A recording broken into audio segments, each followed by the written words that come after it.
안녕하세요. 불같이 독서하고 글 쓰고 말하기를 실천하는 불독남입니다. 이번 시간에는 미국이라는 나라의 대표되는 정체성을 살펴볼까 합니다.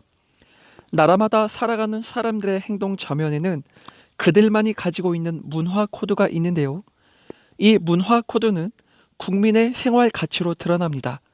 그리고 이 생활 가치는 국가적 정체성을 만들죠. 오늘 이 시간 미국이 가지고 있는 정체성을 간단히 10가지 정도 얘기해 보려 할까 합니다. 시작하겠습니다. 첫 번째는 개인주의입니다. 미국 건국 당시 만들려 있던 헌법에는 정부가 어떤 식으로 있어야 하는지 구조적인 사항만 들어 있었습니다. 하지만 여기에 시민의 기본권이라는 10가지를 제시한 사람이 있는데요. 바로 토머스 제퍼슨입니다. 그는 언론의 자유, 출판의 자유, 집회의 자유, 청원의 자유 등 개인의 자유가 있어야 한다고 주장했습니다. 그리하여 권리장전이라 불리는 수정헌법이 만들어지게 된 것이죠. 미국은 이렇게 헌법에서 말하듯이 개인의 자유를 중요시하며 시작합니다. 토머스 제퍼슨이 한 말 중 대표적으로 종교에 관하여 다음과 같은 말을 했는데요. 종교란 한 개인과 창조주 사이에 존재하는 것으로 정부의 권력이나 사회적 강요 같은 어떠한 형태의 압력도 끼어들어서는 안 된다라고 했습니다. 여기서 말하는 개인주의라 하면 자기 이익만을 생각하는 이기적인 사람들을 말하는 게 아닙니다. 개인주의의 뜻은 나의 주장도 내세우지만 타인의 취향도 존중한다는 것이죠. 토커빌이라는 사람은 개인주의를 중요하게 보았습니다. 왜냐하면 민주주의라는 게 자칫하면 다수의 횡포로 이루어질 수 있기 때문인데요. 그 횡포를 막을 수 있는 방법으로 개인주의를 본 것입니다. 대표적으로 시민 불복종의 원리를 들 수 있습니다. 미국에 서로우라는 사람이 있었는데요. 그는 납세하기를 거부했던 사람이죠. 왜냐하면 자신이 낸 세금이 미국이 일으킨 멕시코 전쟁에 쓰이고 있었기 때문입니다. 그런 국가의 모습에 자신의 소신을 밝힌 거죠. 이러한 사건만 보아도 미국이 얼마나 개인주의 역량에 있는지 알 수 있는 부분입니다. 두 번째는 자유예찬입니다. 미국의 수정 헌법을 보게 되면 제1조 사항에 종교의 자유가 있습니다. 이 조항은 미국의 건국 역사와도 긴밀하게 연관되어 있는데요.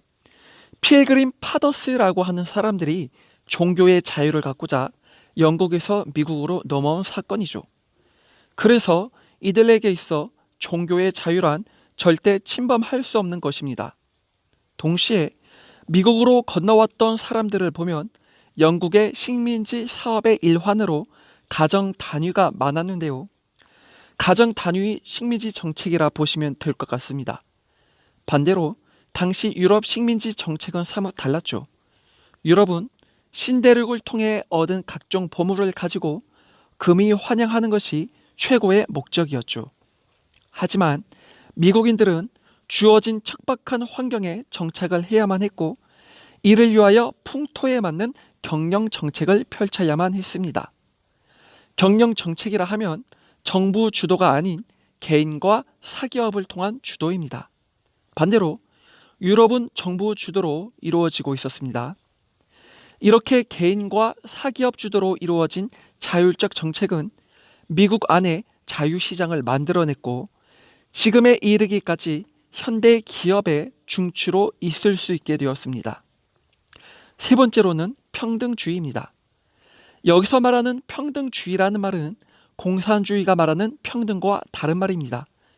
공산주의식 평등은 소득의 분배를 말하는 것이고 자유주의의 평등은 기회의 균등을 말하는 것입니다. 보통 선거 역사를 보더라도 미국이 유럽보다 수십 년 앞서 진행되었음을 볼 수 있습니다. 이들에게 있어 평등주의의 모습으로 소비 패턴과 교육을 통해서 알 수 있는데요. 먼저 소비 패턴을 보자면 유럽과 같이 사치 부리는 행동들이 적다는 것입니다. 오히려 사치 부리는 것을 구세계의 일환이라 생각하죠. 미국인들은 사치보다는 주어진 경제 능력 안에서 합리적인 소비를 하기 원합니다. 그러다 보니 계급 갈등이 적죠. 돈을 많이 가진 사람들을 보아도 착취하는 자본가로 보는 게 아니라 자신의 노력으로 성공한 한 인격으로 본다는 것이죠. 교육 역시 마찬가지입니다. 부모들은 부담되는 상황에서 큰 돈을 지출하면서까지 자녀들을 공부시키려 하지 않습니다. 자신의 경제 사정에 맞게 교육하는 것이 합리적이라 생각하는 거죠. 이들의 태도를 정리하자면 다음과 같습니다. 미국인이 평등을 바라보는 시각은 기회균등에 있습니다. 그래서 있음과 없음의 차이를 불평등으로 보지 않는 것이죠. 네 번째로 법치주의입니다. 미국이라는 나라의 헌법을 보게 되면 세계에 영향을 가장 많이 미치고 지속적으로 수출되는 품목임을 볼 수 있습니다. 우리나라도 미국 헌법을 받아들였죠. 미국인들에게 있어 법은 너무나 중요한 것입니다. 왜냐하면 질서를 찾기 위한 하나의 중요 수단으로 인식되었기 때문입니다. 역사를 한번 되짚어 볼까요? 유럽의 질서는 귀족을 중심으로 이루어졌었죠. 그리고 아시아의 질서는 혈통적인 규범으로 이루어졌었습니다. 이 같은 편향적인 질서에서는 개인의 자유가 과연 보장받을 수 있을까요? 없을 겁니다. 그렇기에 법을 통한 질서가 중요한 것입니다. 안타까운 점이 있다면 법이 있어도 법에 대한 이행의 문제입니다. 준법 정신을 가지고 실천하려는 태도는 중요합니다. 그러나 적당히 편법을 써가며 타협하는 일들이 비일비재하게 일어나죠. 미국은 어릴 적부터 준법의 습관을 익힙니다. 다섯 번째로 다문화주의입니다. 미국 안에서는 다양한 문화가 존재합니다. 그 뿌리를 본다면 이민의 역사가 아닐까 생각되는데요. 미국은 16세기 후반 종교의 자유를 위하여 이민 온 사람들이 많았습니다. 국적을 불문하고 종교의 피난처가 된 것이죠. 청교도, 카톨릭, 퀘이커교와 같은 신자들이 종교를 위해 피난 왔었습니다. 뿐만 아니라 앞서 언급했듯이 영국의 식민지 사업은 개인 또는 사기업 주도로 이루어진다라고 했습니다. 그렇기에 국적을 불문하고 이민단을 많이 모집했었죠. 이렇게 이주해온 사람들이 신대륙에서 이민의 첫 뿌리를 내리게 됩니다. 그리고는 곧 토착 세력이 되죠. 이후 1차 유입으로 아일랜드인들이 이민 오게 되었고 2차 유입으로는 이탈리아인과 유대인들이 들어오게 됩니다. 우리 한국 같은 경우는 미국의 전권 대사인 민영익을 첫 시작으로 지금의 코리아타운이 생길 정도로 진행 중에 있습니다. 물론 이민 세력의 삶이 미국에서 평탄했던 것은 아닙니다. 토착 세력이 되어버린 영국계와 서북 유럽계인들에게 있어 유입 세력은 자신들의 터전을 위협하는 자들이죠. 그래서 많은 박해를 했었습니다. 그나마 2차 세계대전 이후 20세기 중엽에 이르면서 다양성과 존엄성의 문제가 대두되면서 나아지게 되죠. 여섯 번째로 퓨리턴 정신입니다. 퓨리턴 정신을 청교도 정신으로 봐도 무방한데요. 퓨리턴 정신은 칼뱅교에서 영향을 받았습니다. 칼뱅교의 내용은 다음과 같습니다. 인간은 태어나면서부터 죄를 지닌 채 태어나는데요. 이를 원죄라 부릅니다. 이 원죄가 있기에 하루하루의 생활은 구원을 이루기 위해 살아가야 하는 것이죠. 그리고 이러한 삶 속에는 신이 주신 소명이 있다고 봅니다. 청교도들은 이 소명을 자신의 직업이라 생각했는데요. 그래서 이들은 구원받기 위해 직무를 충실히 수행했습니다. 결국 이런 태도는 직업 윤리관을 세우게 되었고 자본주의를 발달시켰죠. 일곱 번째는 개척 정신입니다. 터너라는 사람이 이런 말을 했습니다. 서부야말로 미국인의 기질을 조성시켰다라는 것입니다. 동부에 비하여 척박한 서부를 개척했던 그 강인함을 설명해주는 대목입니다. 이러한 개척 정신은 다음에 나올 실험 정신과 기술 혁신과도 연관이 있는 것이죠. 여덟 번째로 실용주의입니다. 미국인들은 대체로 탁상 공론을 싫어합니다. 어떠한 이론이라 할지라도 실용성에서 인정을 받으면 그것이 진리인 것이죠. 그렇기에 시행착오의 과정은 필수적인 것입니다. 일단 해보고 나서 아니다 싶으면 멈추는 것이고, 반대로 성과가 있으면 지속하는 것입니다. 대표적인 예를 들자면 루즈벨트의 뉴딜 정책입니다. 루즈벨트는 유능한 사람들을 모아 정책을 논의하는 브레인 트러스트를 구축했는데요. 여기서 논의된 내용들을 가지고 추진해 나갔죠. 그리고는 그 과정 중 성과가 있는 것들은 지속시켰고, 성과가 없는 것들은 철회시켰습니다. 이렇게 미국은 실용성을 강조하는 사회였습니다. 아홉 번째로 과학 기술에 대한 신뢰입니다. 미국은 실험 정신과 기술 혁신의 나라입니다.